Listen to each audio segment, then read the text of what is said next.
Hello, guys, and welcome back to Tuesdays with Philly. I have an amazing guest on today, beautiful Lena, who I met through the Breathworks Academy, that we both enrolled in to become certified breathwork practitioners. So, um, Lena was assigned to me as my accountability partner by our teacher, Sky. And at the time, I was in Nepal and she was in northern India, and it was just this amazing virtual connection that we made. And part of us being accountability partners was, yeah, to check in with each other and, yeah, monitor each other's breath work, how we were going on our breathwork journey, and our practice. And yeah, it's been like a really enduring, beautiful friendship. And that was back in October last year, which is insane. So happy to have you, Lena. Thank you. I'm so happy to be here with you in this space. Lena's in Denmark, and so I think it's morning for her and it's nighttime for me. But we are going to be talking about a lot of really broad topics today, mainly centered around breath work, healing, and the topic of grief. And yeah, it's just going to be a really, I hope, enriching conversation. And I think to start off, we'll do a check-in. So if you're listening anywhere, just take some time to slow down, feel into your body and your heart space. Um, just coming to a place of presence in the body, whether you're driving or doing something around the house, just take a moment to slow down.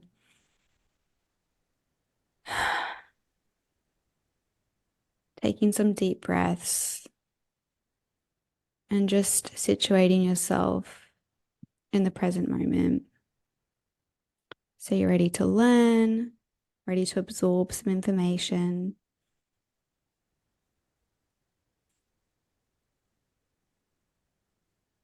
And hopefully resonate and connect with a lot of the topics we'll be talking about today.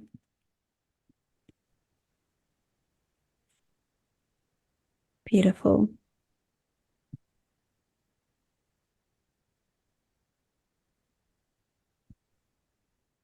We do these check-ins in the school, and I do just think that they're such an amazing way to come back to ourselves, to settle our nervous systems, and just prepare ourselves to be present. So thank you guys for doing that check-in. And yeah, I think let's just dive in. I mean, I don't actually, well, I asked Ben this, and I might ask you, Lena, just as a starting off question. Every week we have a lesson of the week. Ben's was listen to your body more instead of your head, um, which was really beautiful. Do you have a lesson of the week or something you think is worth sharing, maybe? It comes to mind. Yeah, like I shared with you before, my time in the moment is very hectic. And one thing that for me is very important is to remember to stop up and just enjoy the little things, Mm. like creating that time, that space to just sit with a cup of warm tea, on my walk, just stop, look at the flowers, just all those small things. Like this week, I've really been amazed by the light coming through the windows. I know it sounds like a little thing, but Mm. here in Denmark, it's very gray at the moment. So Mm. when that light just comes in and hits, I'm like, Mm. yes, like, these Feel are the the small radiating moments to sun. live for. Mm. Exactly. So I think that's my lesson of the week, to really remember to enjoy the little things because that's what's make up our life. Yeah, I love that. I love that so much. It's going into winter here in Melbourne, and So it's probably almost the equivalent to summer in Denmark. It's like 18 degrees Celsius at like the hottest point of the day. And, you know, I really, it's so funny because I watch your stories and I go out on, try and get out on daily walks as well. And just taking a moment, like those are probably my favorite parts of the day. And it's not even like a big thing. And it's just being able to feel the breeze on my skin, feel the sunshine, look up at the sky and just marvel in awe. And I always try and make it somewhat close to nature as well. And it's those little moments, especially in times that we're both in, when we're both under a little bit under stress and have a little bit on our plates, can be a bit overwhelming. So I love that. I love that lesson so much. Thank you. And I guess, yeah, so as I said, me and Lena, we met through the Breathworks Academy. And we both funnily enough, we're very in a very similar region of the world, just by chance with me being in Nepal. And I remember I was just so amazed, Lena, that you were in northern India when we first met, and you kind of told me a little bit of your background and your recent travels in northern India. And I was just in awe, because um it's such a spiritual place, I feel, that area of the world. And yeah, I guess did you want to share a little bit about maybe that time there or your time traveling abroad and maybe how that's kind of coincided with your path and into entering the wellness space and yeah, just sharing a bit about that.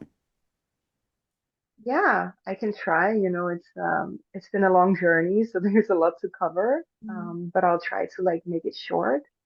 Um, but yeah, when we met, I was in northern India, which is a place I come back to a lot. Because like you say, it's such a spiritual charged place. It's just you need to be there to feel that, it's a very magical place. Um, and yeah, I am on this you can call spiritual journey or healing journey, which I have been for the last. It kind of started 10 years ago. I wasn't aware of it at that time, but when I look back, it kind of started 10 years ago, with um, with me losing my dad. Um, it kind of turned my whole world around. In the beginning, I wasn't really able to cope with all the emotions that came up, my grief. I was 20 years old at that time, so I wasn't very connected. I wasn't very aware of just vulnerability and to feel your emotions, right? Like many of us hasn't really been taught that in our childhood to feel emotions and to be present with them. And especially those like bad and hard emotions, Mm. you know. Yeah. So my first response was to just start drinking more, Mm. start smoking more weed. Kind of just I was already smoking and drinking, but it really like went to like the extreme. Exacerbated. Yeah. Um, because I didn't know how to cope with everything within me. So my first response was just I don't want to feel. Mm. So I just did anything I could to numb myself, Mm. which in the end kind of turned to a lot self-destructive. It's like I started using drugs, which Mm. I'd never done before in that way, like any kind of drug I could get my hands on to just feel something besides pain and grief. Mm. Um, Mhm. and after a while, I don't know, something sparked within me of like, okay, this is not working. Like, I'm not feeling happy. I'm not feeling well. I'm still feeling grief. Like I just keep doing stuff to myself that's not helping. Like I wanted to not feel the pain, but even after a while, I was still feeling the pain. Mhm. So what I did was I signed myself up for a mindfulness meditation course. The funny thing were that before my dad died, he had kind of gone into that path a little bit. So he had kind of mentioned these things to me. And at one point, I was like, okay, I'm going to try to see what it was he was talking about because maybe there's something to it. So yeah, I started learning meditation and kind of learned to really be with myself, Mm. and discovered a whole new world within me that I wasn't aware of. Yeah. And through that, I kind of got more and more in touch with my own inner guidance, or my heart's truth, whatever you want to call it. You know, there are many names for that, but that inner voice, Yeah. that's kind of guiding us through life. Um, and yeah, so it sparked something in me, and I started realizing that life is short and we're gonna die one day. Mm. Um, if we want it or not, we're all gonna leave. And I just wanna explore things and see what possibilities I have in my life. Mm. And in a way, in the beginning, I felt it was also to kind of honor my dad. I kind of felt ashamed of the way I had been handling my grief. I Wow. felt like I was kind of wasting my dad's death in that way. Mm. So yeah, Like I didn't wasting, want him. like wasting life through using drugs and alcohol, and but would like the reality of that kind of came through the loss of your dad, because I feel like being able to touch loss in such a way, those at such a young age, but then later on kind of having the realization of, oh wow, I can't believe also carrying shame and guilt about, oh, those years wasted when I could have been living, and then kind of having that redirection. It's really beautiful. What a beautiful journey. Yeah, it was that realization. I was like, okay, I don't want my dad, if he looks down to me or anywhere, to look and be like, what the fuck is she doing? Sorry, my language.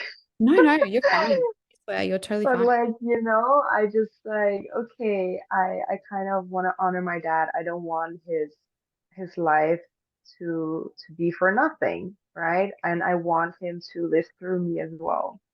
Yeah, wow. So that's what kind of sparked everything, you know? Yeah, and in the beginning I didn't know that. I just went on, I actually went to Australia first. That's Mm. what was my very first journey. I went to Australia. At that time, I had been in a long relationship for 7 years. I was still in that relationship, but something in me was like, you know what? Like, I just need to Was figure things was out. he linked with also those behaviors that you initially started to engage in to cope, right? Yeah. Yeah, it was like I met him when I was 15. At that point, I was only drinking. Wow. Um, in Denmark, it's really common that people start drinking really young, Yes, which is yeah. not very a good. It's not a good cultural behavior, but that's a whole other topic. And yeah, he was smoking a lot of weed at that time, so I kind of got introduced to that, and then got into the whole thing. I never wanted to do hard drugs though, which he was kind of wanting to do. I think he was also Leaning. doing without me knowing. So it was not a really healthy relationship in any way. Mm. But because of many things, we stay in those relationships. We kind of do things that are not so good to ourselves. And yeah, now I can look back and be like, okay, that was an experience, and probably without that experience, I wouldn't be where I am today, Absolutely. right? Absolutely. I just want to say, So yeah, thank you so much for sharing that. And it's touched me so much because a few of those details I wasn't aware of, and it's I feel really touched by it, Lena, because it really resonate. Although I didn't have a loss, I sometimes feel that there are, in regards to the relationship with my mother, that I did grieve her and I almost felt like she died when I was 17, 18, just because of the breakdown of our relationship. It wouldn't be equivalent, but it's interesting that I kind of also went through around 17, 18, a period of a really long toxic relationship, abusing drugs and alcohol to cope with the breakdown with my mum, and a bunch of developmental things, I'm sure. But coming out of that too, it was interesting that I really resonate with you, and that I stumbled there's something that in me just changed once I found meditation. And specifically, it was interesting. I remember this at the moment because I was with my ex at the time, and I found again, I remember I was just distraught one night because I think he was out doing drugs and probably cheating on me. And I remember I was at home alone. Um, I was living by myself then, and kind of living by myself and going back and forth between living with him.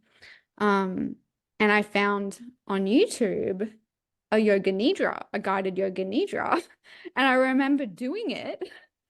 It was like midnight, and I just remember feeling like this overwhelming emotional release and this overwhelming like feeling of like, what am I doing? Like, and that was really the beginning. Like that, I feel like that definitely triggered something. And then I think I got it. I think I looked into the person that posted the yoga nidra, and then I found yoga, and then it kind of unfolded like that. But it's so interesting as well. Like, another thing that I kind of that jumped out to me when you shared your experience is just how young you were. And I guess, with my studies and stuff, it's so interesting. We learn that the brain doesn't even fully develop until you're 26, 27. Like, it's not even fully myelinated, um, to the point where we can, optimally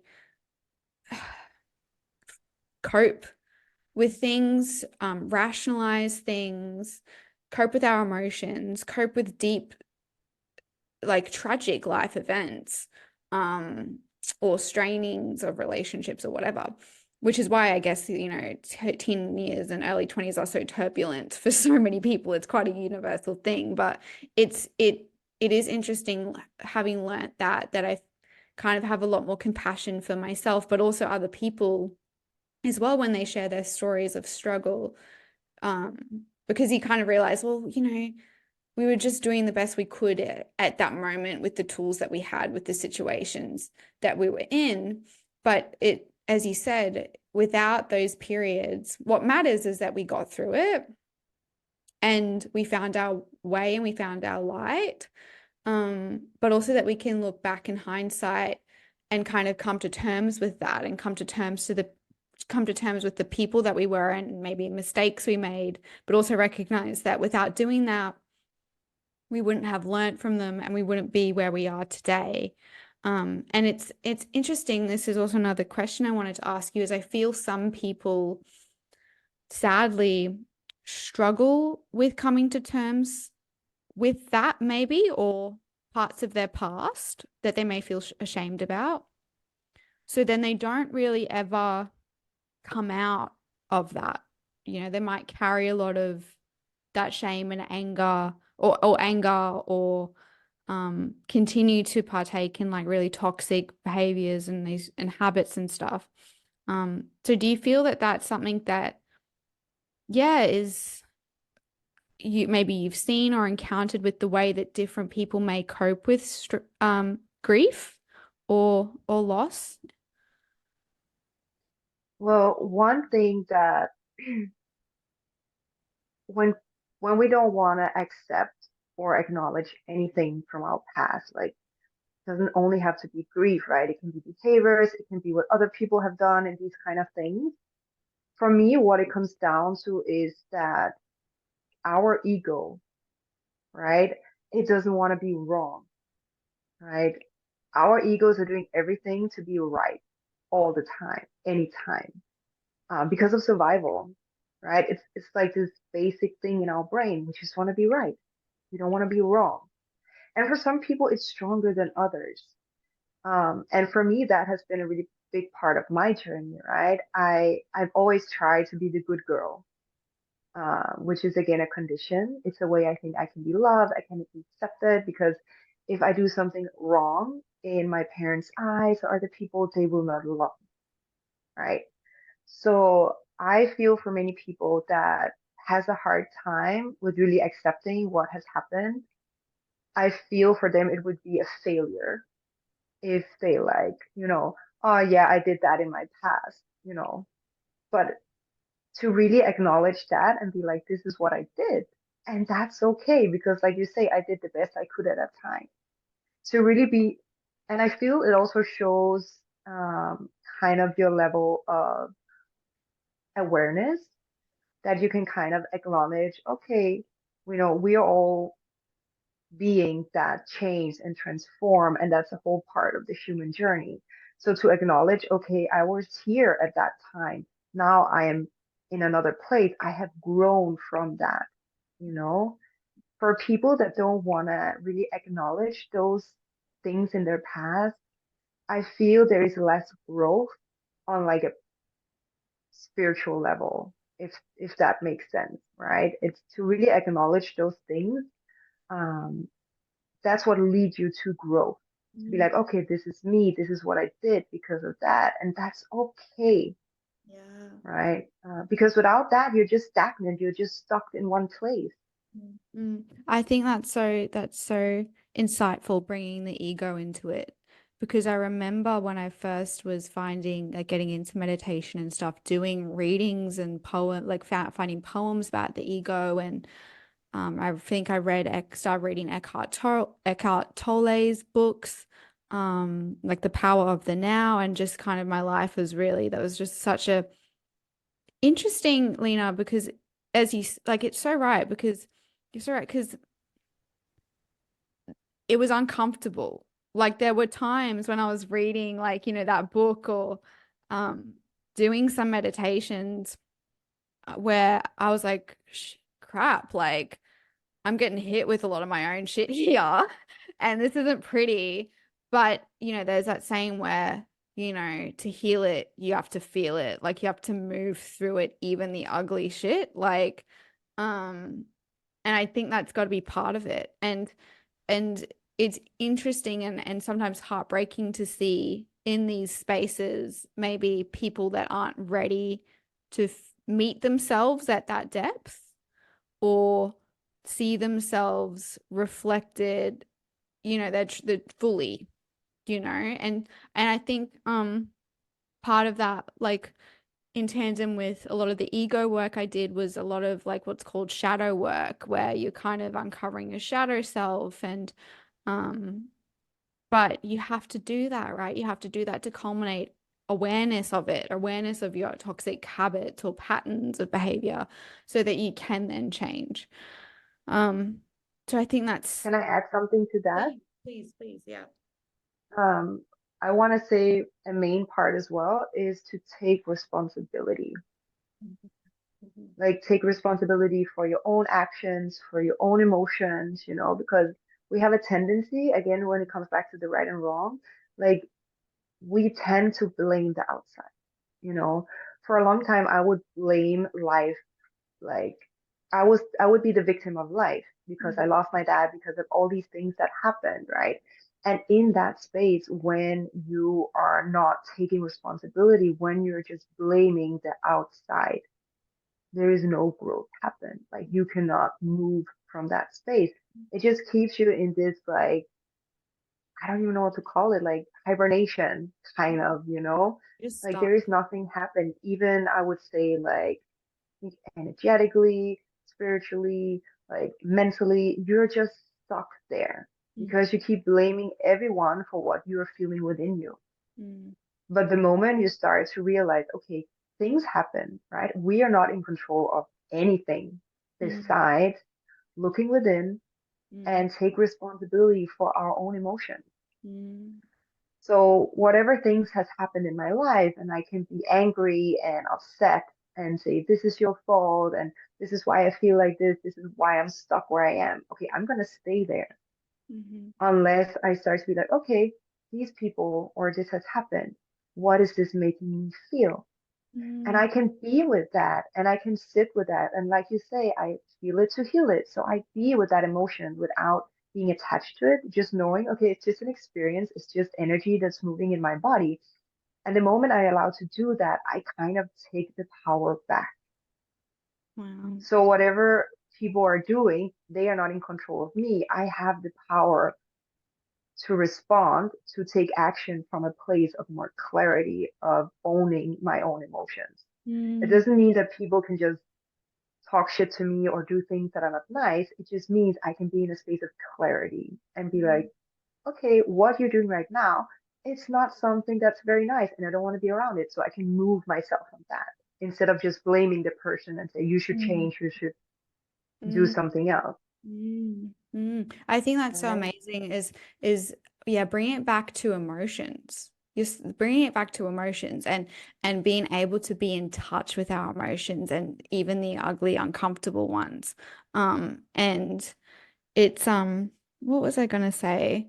You were talking about that's right. You know, when you're talking about that there are things that are out of our control. I think having an internal groundedness and in what's called like an internal locus of control, where you can be in touch with your emotions, you know that there's no blockages there, or you know that if there are, like you're aware of them. That's really important as you go through life because, as you said, there are things that happen that are out of our control, such as grief and loss. Um, you can liken it to something like that, or even like missing a flight or getting stuck in traffic, or yeah, being someone, you know, not having a nice interaction with someone at the shops or something. Um, and yeah, there are some people that I think can be really destabilized by even those mundane everyday things. But then you throw something like as profound as the loss of a loved one, um, so and you know, suddenly or you know, even chronically, if it's an illness, like how do we respond in those moments? I feel like is dictated by our level of emotional regulation and emotional awareness that we have. Yeah. And to be honest, we don't know where we are until that happens, right? We can't prepare. Like we can do our best to kind of prepare, right? Like you're saying, in the small things in life. Okay, if something happens that I'm not in control of, someone cuts in front of me in the line or whatever, and that anger and rage and whatever comes up, okay, be with that. Be okay with that. So your emotional, your inner world, right? Instead of going in big waves ups and down, it becomes more steady, and the middle is a little bit more grounded and stable. Mm, So when those big traumatic things happen in our life, we have more the tools to kind of be in that in a more healthy way. And in terms of Like I did, keep going. like I didn't have those tools when I Yeah. lost my dad, for example, right? But now I'm way more prepared, right? It doesn't mean that the day I'm gonna lose my mom or my husband or anything like that, that is not gonna be hurtful and painful.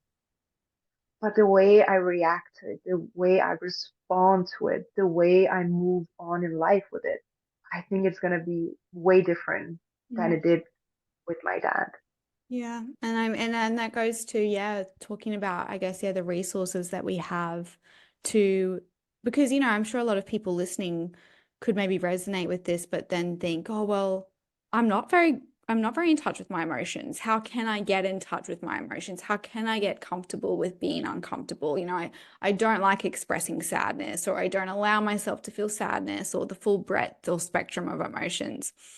And I mean, I guess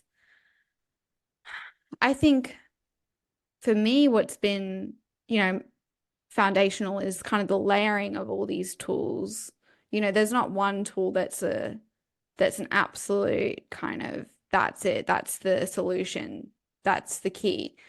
You know, I think a combination of yoga, being in touch with the body, um, meditation, my yoga nidra I do every night before bed, and breath work. I think breath work was so profound for me personally and really uncovering the fact that I had been suppressing so much rage and anger about my childhood, that I didn't feel safe to express or process, um, because it was so deeply stored in the body and you couldn't even arise through meditation or those down regulatory practices, you know, it had to come up through breath work.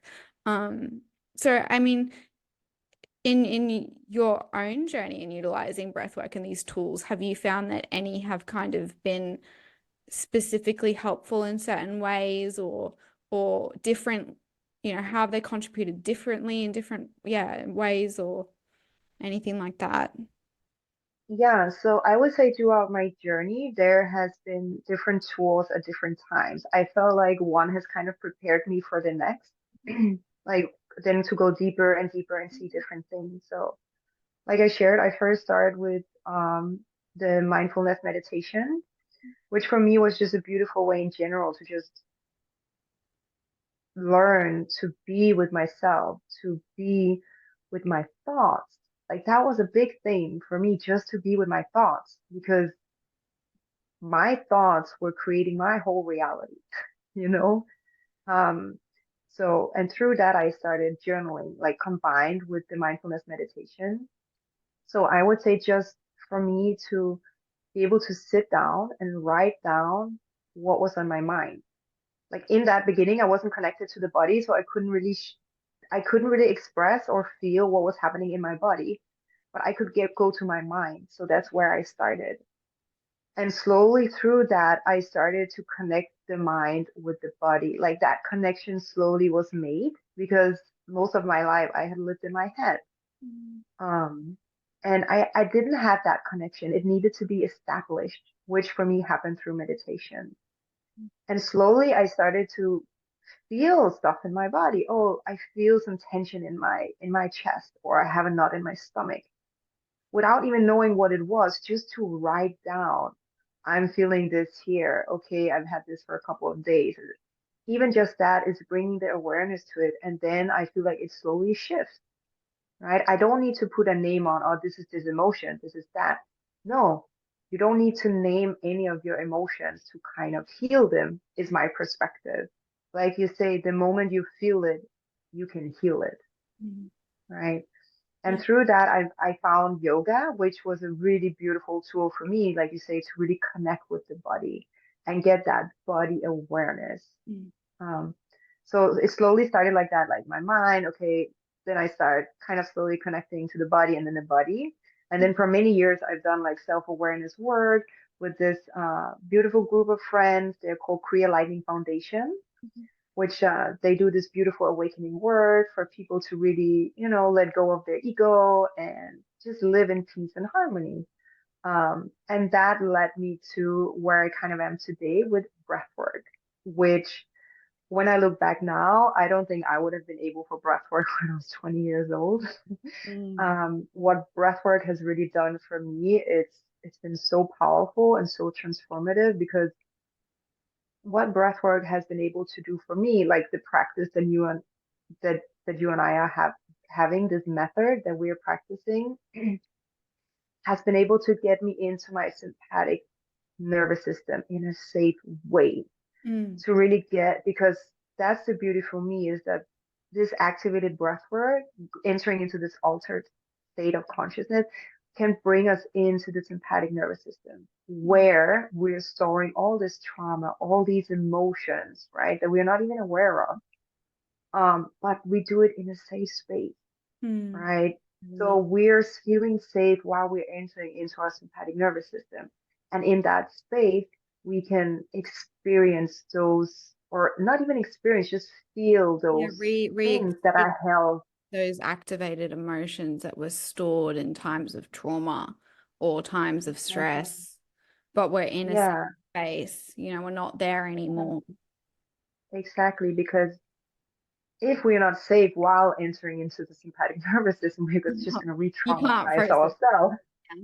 You Like, can't we process. don't want that, right?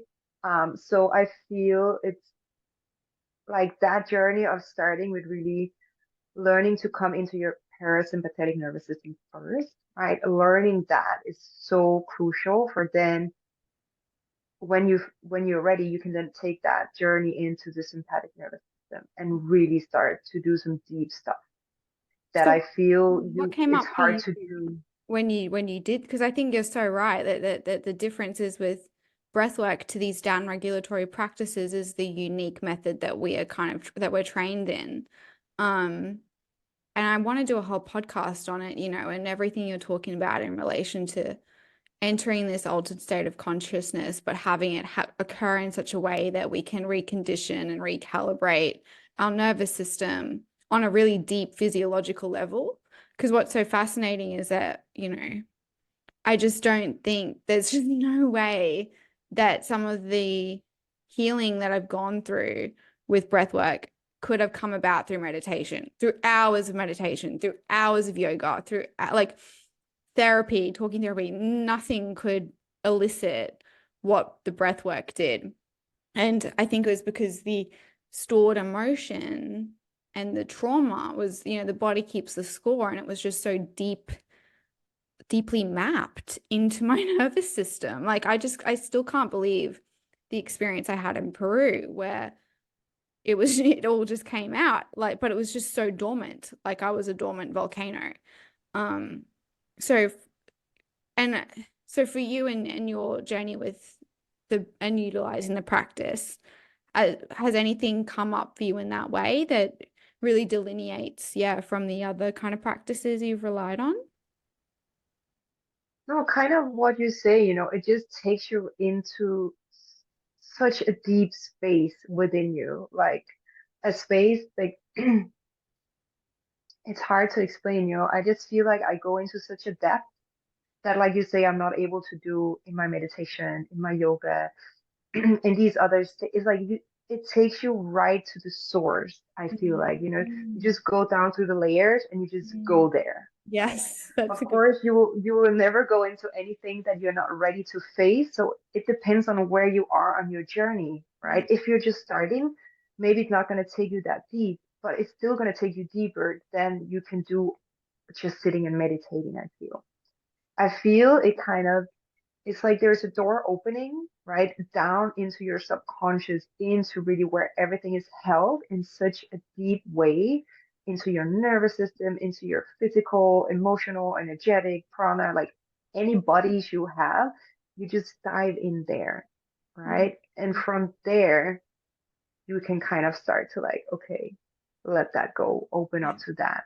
Um, Mm. and yeah, and I don't know. I feel like maybe that's, of course, we need to breathe to survive.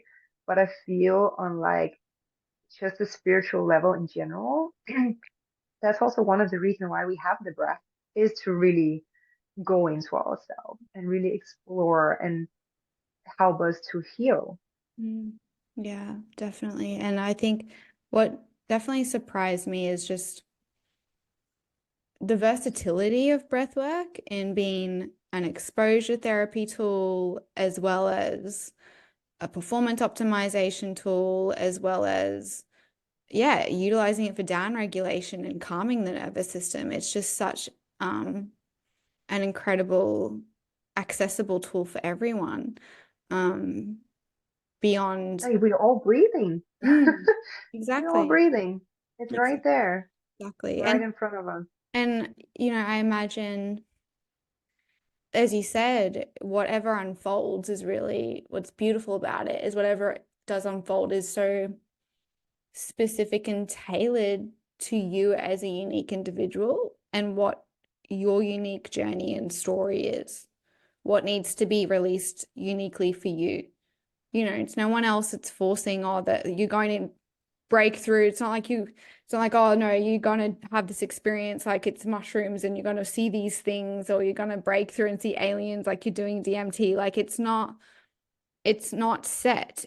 You can never predict what's going to happen, but you know that it's meant for you because it's an introspective exercise. So and that's why I think it's just so beautiful to, yeah, be able to work through anything that is someone is struggling with on an individual level. And I guess this kind of brings me to wanting to ask you about how you found that or have you had any experiences that have kind of transported you back to those feelings or experiences related to grief and loss while doing the breath work? Definitely. I mean, Yeah, definitely. yeah, because I know as well you said, your partner's dad was sick with an illness similar to your dad's. So I just wanted to kind of ask you about that as well, like if it's how has it been uniquely experienced for you? So I feel like that when my father-in-law, we found out that he was sick, We for me it kind of took me back, like you said, my dad died with cancer, and my father-in-law also found out that he has cancer. So something in me, it just triggered, and it took me right back to that time with my dad. All the fears, all the thoughts, all these things, like the uncertainty, the unknown, what's gonna happen. And I could just feel my nervous system was just like, it was so unstable, and I didn't feel safe. And so during this time, like one of the tools that I've kept coming back to has been breathwork, right? And I'm so grateful that I have this practice, because it really allows me to just be with my emotions and to express them in a safe and in a healthy way. Because the reason why, when we have emotions, and the reason why they get stuck in our body, they get stuck in our nervous system and all that, is because we're suppressing. We're not allowing ourselves to feel and express the emotions. But when we allow ourselves to feel and express these emotions, they're not going to get stuck in our system, right? It's just going to be an emotion that's there. And yes, it can be uncomfortable. But Yeah. when we start doing that, it kind of gets away. So for me, it's really been a beautiful way to kind of be with my emotions, especially be with all that uncertainty, because that's one of the big things I feel like when you lose someone that's very dear to you, it's like your whole ground just gets taken away, and you're just suddenly in the unknown, right? It just shakes your whole system and your whole body in a way that you just feel unsafe, because you suddenly realize, okay, this can happen to anyone Wow, yeah. right? So breathwork for me has really been this kind of rock and stable foundation that has really helped me. And again, each of our journey is different, right? Wherever breathwork is taking us is very individual and very unique. So what comes up for me in my practice is very specific to me, because I have my history, I have my DNA, I have my body, I have all these things. Where you nervous system set up, then I have like all these things, like so. Yeah, again, it's going to be different from person to person. Mm. Yeah. Um, but I would say with grief is that it really just helps you to really dive into all those emotions, the Mm. ones that you're aware of and the ones that you're not aware of, Mm.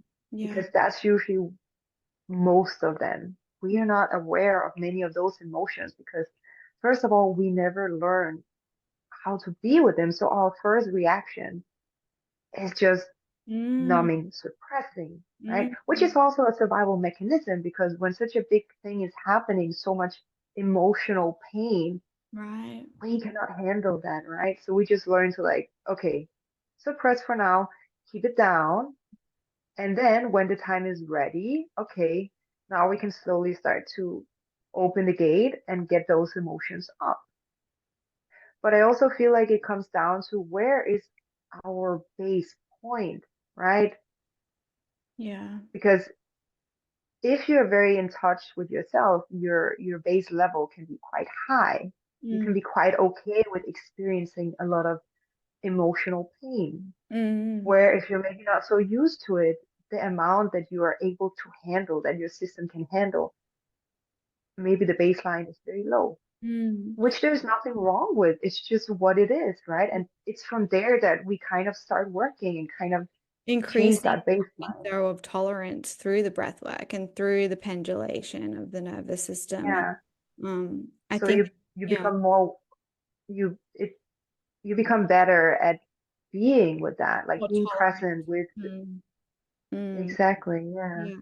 And I think that you touched on such a good point as well, which I think is almost unique to the experience of trauma in life, which is we aren't really taught to cope or handle grief. It's a very taboo kind of topic if you haven't been touched by it. I know for me personally, it's probably something that I still haven't explored on an emotional level, to be quite honest with myself and honest here. even in relation to um my mum, who I do kind of, it is like she's dead to me. Like, but I feel there is a wall there. There is a degree of numbness on my part to the reality of the loss. Um, and that hasn't sunk in yet. And I don't know when it will. I know that when it does, the time will be right. Um, but I just think that's such an important thing to highlight is that we're not taught from childhood how, well, we're taught kind of how to cope with anger. Yeah, take some deep breaths, go to the corner.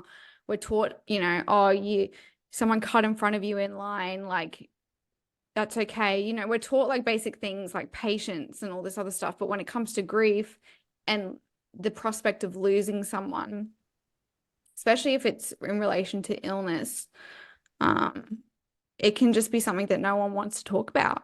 No one wants to touch on, but and it can be uncomfortable for people, but it is something that's inevitable that we're all going to be affected by, right? Yeah, like I usually say the only thing we know in life is that when we're being born, we're gonna die.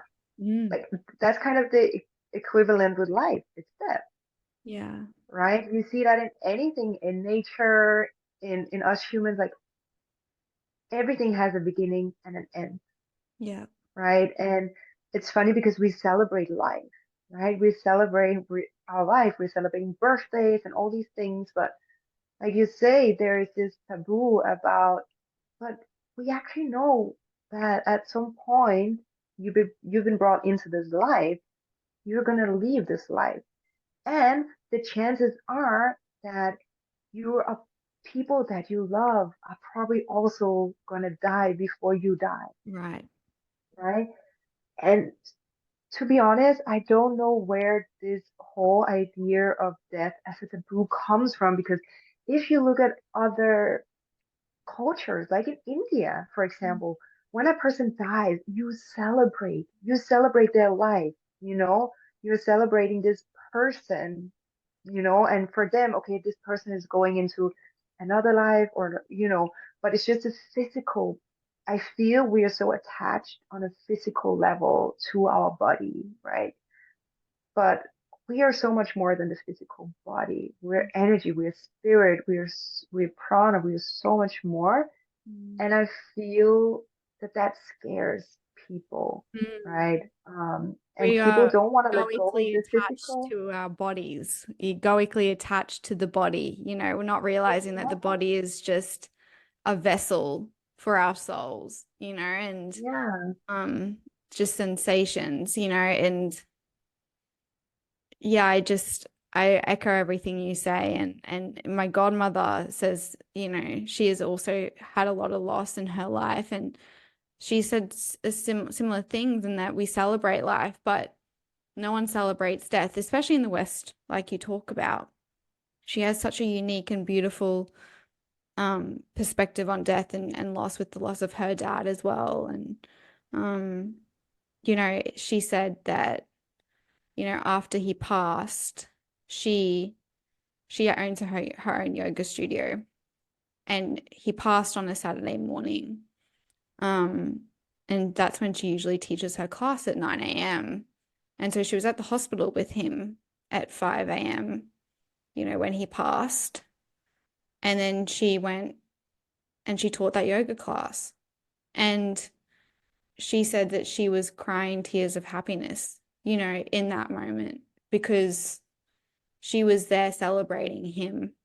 And God, I could cry right now talking about it. And that was just so special. Like, and she said that some people were kind of like almost horrified, like, oh, why would you just go and teach a yoga class after your father? Like, why would you do that? Like, you've just, it's like, I think there's just such a distorted discomfort that is unfortunately so prevalent in Western culture around death and how we respond to it. And yeah, she kind of said that, yeah, it's the temporality of life and the temporary state of everything. Nothing lasts, you know. But rather than getting down about that, we need to celebrate that and it's just all the more reason to be present in the moment, to hold on to the ones that you love till the end, Exactly. and to Yeah. continue to live a life of service and grace in honor, of that loss, of the losses. Yeah, because I can see that in my own family and with other people I know as well who's lost that there is this like tendency to like, okay, the person is dead, let's never talk about it again. Let's just Mm. Mm. like imagine it never happened, you know, let's not Mhm. Mm. and for me, I think it's such a shame and it makes me so sad because why forget it? Like that person lived, you know, why not honor the life that they had? Why not remember it? Because for me, like if my dad had not lived, I would not be here, you Right. know, without, and again, now I can look back at the loss of my dad as like the catalyst for my personal growth, for starting my journey. And throughout the years, I kind of learned instead of seeing my dad's passing away as a curse, as me being a victim, as me being punished, as actually a blessing. And for some, they can trigger some people that I can say, Mhm. okay, my dad's passing away has actually been a blessing for me because it was just the catalyst that took me on this journey. Yeah. You The know, I hero's would have been journey. on, I Mm. think, exactly, right? Like it took me to India, it took me to where I met my husband, you know, that I wouldn't have been able to meet without this. And just this whole journey that life has taken me on, right? Of course, it's not that I say, okay, you first have to lose someone really dear to have that catalyst or start that journey. But for me, I know myself that well enough now that I can look back and say, okay, if that hadn't happened, I would just have kept on in the same path that I Yeah. was before. You know, Yeah. I would just have been in that same self-destructive habit, the same Yeah. like, and just yeah, probably wouldn't have discovered the joys of life. Yeah. And that's so Mm. it's so interesting as well, because I do believe that, you know, everything kind of happens for a reason in some kind of meta sense, in that I feel like some people, we are all faced with particular struggles in life. Like life hands us, events and things that happen. Um, and in all my experience, I just feel like there's just a special kind of person that I think, it's similar to the video I sent you, talking about grief on Instagram. Like, there's just a special type of, like, the people that know grief, they're just special, and it's almost like loss happened to them within their life because they would be able to handle it, you know? And I just think that's a really beautiful thing. And um it is like a hero's journey. Um and being able to continue to love after grief and love after loss and just live a life where you can share in knowing that everything's temporary, and having lost someone so close, you just become such a special person in everyone else's life, like you've been such a special presence in my life. And I think I really liken it as well to the presence of my godmother in my life too, that yeah, there's just something special about the love. I love you guys radiate. I don't know, and it's something that I think is just, yeah, so I valuable. think it really takes you to such deep depth. Mm. Like I I would I would say the loss of a loved one is something that takes you to such deep depth of your own being, Mm. right? And again, it doesn't mean that you're gonna come out on the other side in a good way, right? There are some people that struggle for the rest of their lives, and because it is it is really hard. I feel like this is the biggest challenge you can have in your life is really to lose someone that you have very dear. Mm. Um, and again, depends on how we choose to handle it. That's how it's going to shape our lives. Mm. And I feel like with the thing of like the universe, it gives us small challenges. It gives us small hints of like, okay, here's an opportunity for growth, right? Okay, if you don't take that opportunity, okay, it's gonna come with a bigger challenge and a bigger challenge and a bigger challenge until you get it, Yeah. right? Like what's meant to come your way will come your way. And yeah, some of us just have harder journeys than others. Mm. And again, it doesn't mean that one journey is better than the other or more special. It's just what we're here to experience, Mm. right? And And you get gifts from that. I kind of, whether it's whether it's someone who's suffered a loss, a profound loss of a loved one or a child or um, a friend, or a partner, or someone who's had a sudden accident and all of a sudden they're in a wheelchair, or their life has changed, or a loved one is sick with a illness that might not be terminal but is debilitating, or um, it's how we choose to respond and transgress through those changes and sudden experiences of change that can really rock us. Um, and yeah, everyone has that. I feel like most people do anyways. And if not, then they're either really young or it's coming.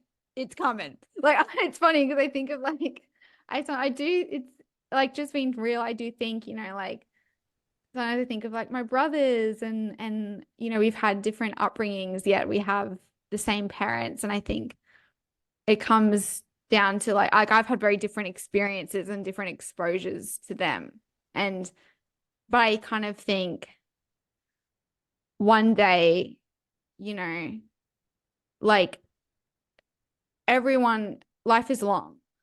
And if you haven't experienced something profoundly life-changing or, difficult by the time you're age 25, like wait till you're 50, wait till you're 35 and maybe you have a kid. Like it's gonna come. Like you're gonna it's inescapable.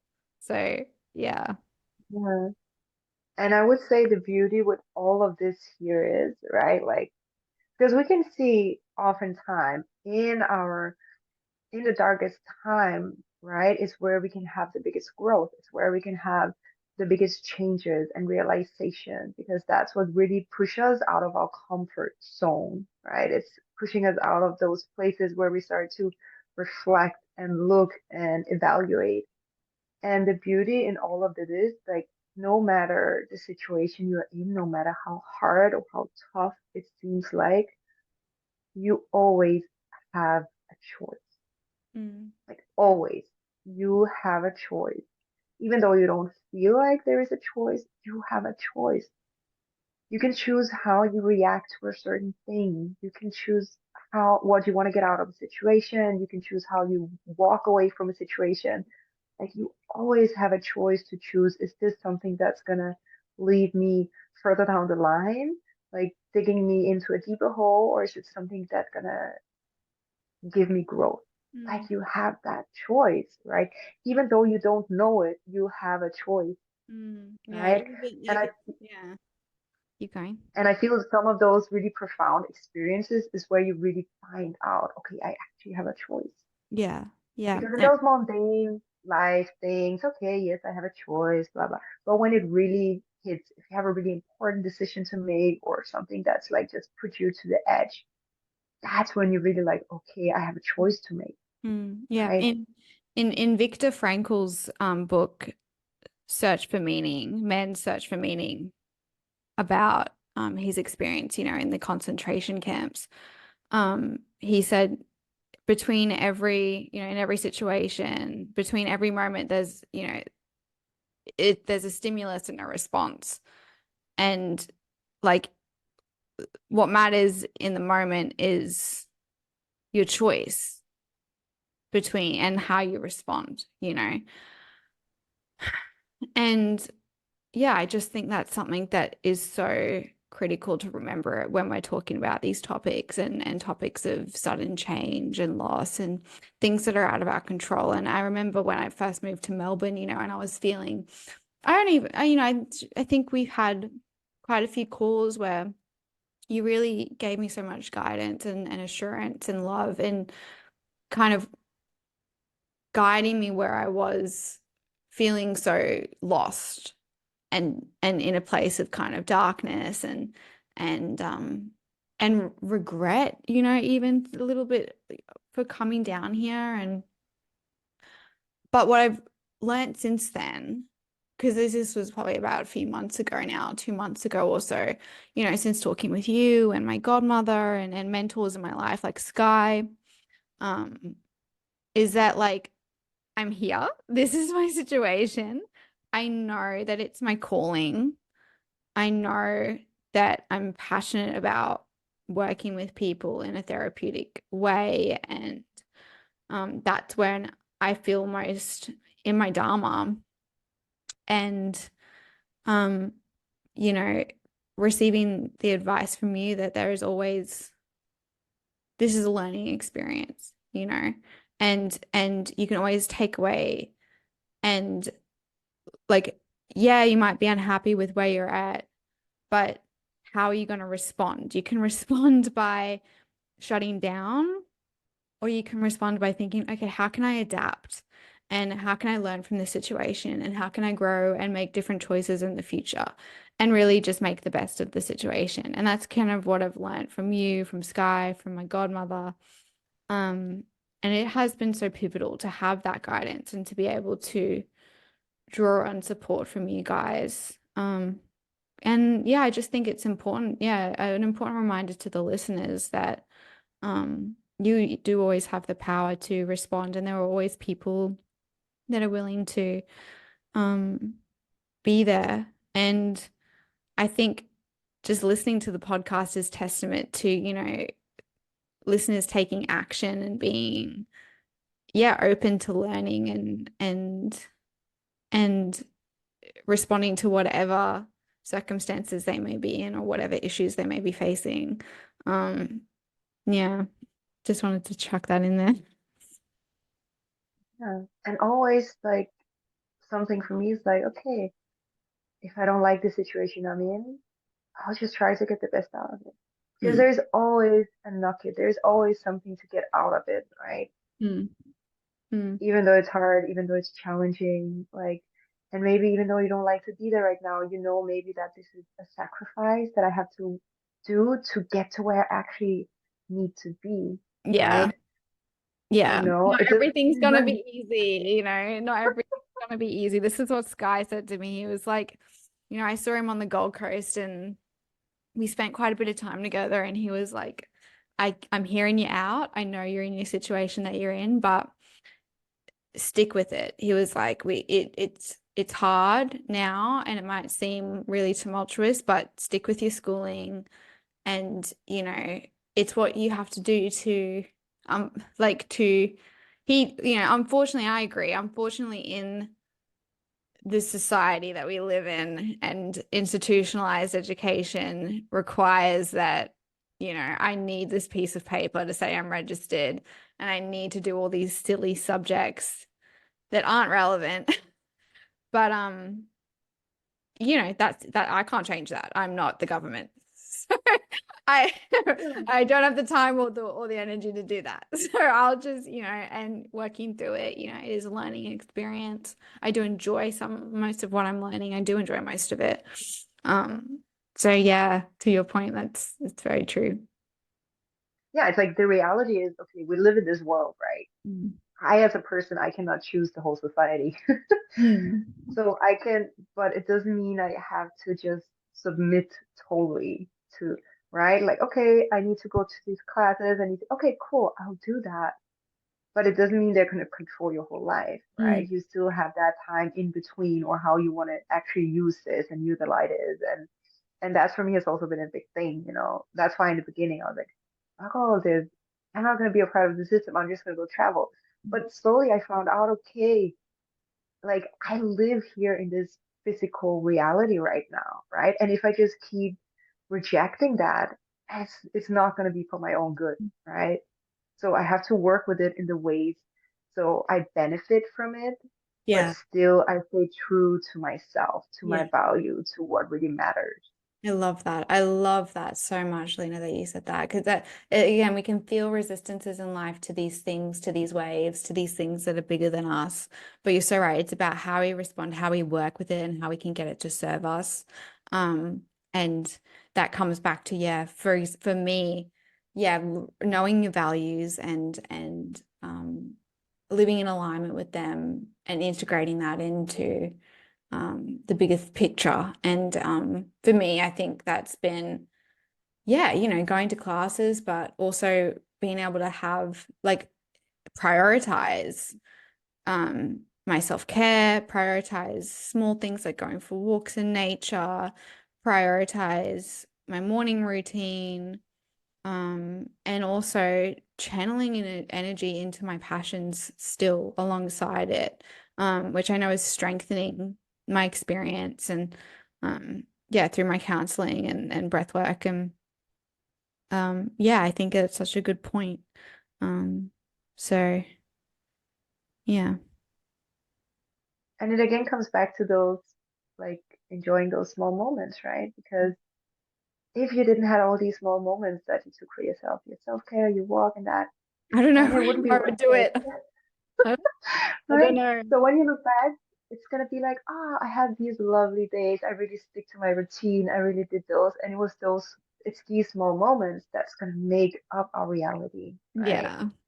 It Yeah. really is, and you have the power to make those small little things and those Yeah. small moments. In those choices. Absolutely. And I mean, based obviously on what I was just talking about, and that I've been able to channel my passions partially while studying at uni, um, trying to channel some energy into, yeah, some private breath work and mainly counseling, which I've found has been a little bit more um, counseling is almost a little bit less time consuming than breath work because of the length of the sessions. But I think I just also I kind of to summarize everything together is ask you to share about yeah the where you are at currently in the wellness space and your own services and the work you do. Yeah, so my whole journey at the moment has brought me to right here. Mm. Right now I'm in Denmark, and I am currently offering a breathwork session, mainly working with people who have lost a parent, because I have seen the profound power in breathwork in that way, which has helped me on my own journey. And I feel like I'm finally in a space where I'm able to hold that space for others, you know. And also, I do guided yoga nidra sessions, um, which was one of the first tools that really also has been so helpful for me, something that I have in my daily routine. So I also guide others through that. Um, I feel that breathwork and yoga nidra is such a beautiful combination, because with yoga nidra, you go deep, but in your parasympathetic nervous system, right? You go so deep there, and there's so much healing to be found in that soft space. And at the same time, on the other end, you have breath work, the kind that we are teaching and guiding, which just take you so deep into the sympathetic nervous system. So I feel this balance is so beautiful, right? Because again, everything is about balance. So I feel like we need something of both. We need something that really keeps us grounded, really keeps us stable, and at the same time, we need that part that can kind of shake us a little bit and really take us to the depth. Hmm. Um, So so can yeah, that's people work with you in if they're, yes, if they have maybe experienced grief, but also um maybe even just generally if they're wanting to learn a bit more about breath work and as you're saying, the way that we can use it in different ways to regulate our nervous system. Yeah, so I offer private one-on-one breathwork sessions for anyone, because like you said, breathwork is it can kind of benefit with anything. As Mm, long as you put the right intention into it, you can kind of dive really deep in any topic with breathwork. So I work with anyone who are interested in dive deeper within themselves, heal trauma, become more creative, really just dive into themselves. So I offer breathwork sessions one-on-one. I offer yoga nidra sessions as well. And that's mainly through my Instagram that people can find me. yeah. I was At going the to moment, say, yeah. guys, I'll link um, Lena's Instagram and website in the description of this video, and her handle is the heart space line. Her name is Lena, but it's spelled Line. So the dot heart dot space dot line, but is it pronounced the heart space Lena? Obviously No, for Heart Space Line. yeah. So which I think is It's just fun because it's spelled the same as my name, the so little beautiful. connection. So I'll that's the handle, and then I will also link that profile and the her website below as well, um, in the description. And hopefully, when this is on YouTube and on Spotify, we will all be there. And I don't know if on YouTube I can like insert the link in the video somewhere, but we will see how we go with the editing. Um, yeah, so because I do think, guys, like Lena's an amazing, beautiful person and practitioner. She has so much experience, so many sessions. She's given so many sessions. Um, so she's very experienced. Her past experience with facilitating yoga nidra sessions as well, obviously bolsters her skills. And I just could not recommend her more. So I'm so grateful for her coming on here. And I really do think, I think of you, Lena, literally as like a long distance, long lost big sister. I really do. I look up to you so much. You mean so much to me. I'm so grateful for you coming on here and just sharing so much of your insight and your beautiful, beautiful thoughts from your beautiful mind. And um yeah, I'm so grateful and the fact that just being vulnerable in this space and it just means so much to me. And I think a lot of the listeners will take a lot away from it. And I know I did. I think I resonate so much with parts of your journey but seeing where you are and like I just like I want to be like Lena when I grow up. But I know yeah, it just means so much to me that you came on. Oh, I'm so grateful to be here and just that you want to talk with me and hear my side of things, Of course. I just Well, really enjoy to talk with you and share. And yeah, like you say, it's a little sisterhood here. yeah. So No, I it's love the these best. talks that we're having. Seriously, we're saying it right here, officially recorded. One day we will unite in some country. I'm declaring it right now. Whether it's in Denmark or somewhere else, it will happen. As soon as I'm done this Yeah. degree. As soon as I'm done this degree and I'm on a plane and I can go and explore again. Uh, Um, Putting the energies out there, just yes. let it go. Manifest in the future. Um, all right. Well, thank you guys so much for listening. As I said, I will put Lena's website and her Instagram handle in the description. So please check that out. Please give her a follow, and reach out and ask her any questions about breath work. And she'll be more than happy to talk with you, book in a session, ask her about yoga nidra. And yeah, okay, well, as I always sign off, I hope that you guys know that wherever you are, you know that you are loved, you are safe, and you are enough. Okay, see you next week, guys.